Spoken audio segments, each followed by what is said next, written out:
Also making national news tonight, work has been progressing on establishing a national database that provides information on convicted sexual offenders. Our Kelsey Johnson recently got this update from the Minister of National Security. It's been 8 years since the Sex Offenders Registry was introduced to the Bahamas with amendments to the Sexual Offences Act. To date, the country still does not have an active sexual offenders registry.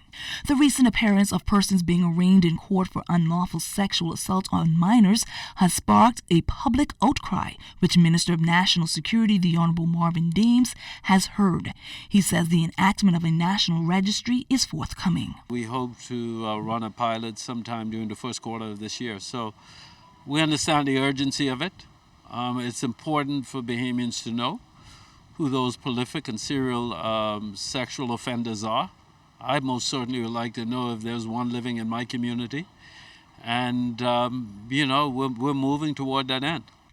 A regulation tabled in the House of Assembly in 2019 states that the public must be notified through the Royal Bahamas Police Force of the release of a sexual offender from the Bahamas Department of Corrections. The commissioner has to notify the minister of the release 6 months before the intended release date of the offender. Convicted sex offender Andre Babal was released and repatriated to his homeland of Trinidad and Tobago in 2018. Babal, a former teacher at the 8 Mile Rock High School, was found guilty of 6 counts of unnatural sex with 2 male students. Cordell Farrington was convicted for the rape and mutilation of a man and 4 young boys in Grand Bahama. There was also the case of an 11-year-old Marco Archer back in 2011. Archer's killer was Kofi Goodman. The mandatory Action Rescuing Children Operation, Marco Alert, was implemented shortly after the young boy's death. Well, we're right there.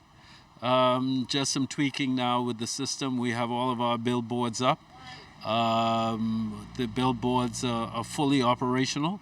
We're now working to acquire the mass communication notification system that will give us the capabilities to send notifications to every cell phone throughout this country, and we can as well put a ring fence around certain areas if we so choose to do so. That's extremely important, and that's well on the way. So we should be in full gear within another month or so. Kelsey Johnson, ZNS Network News.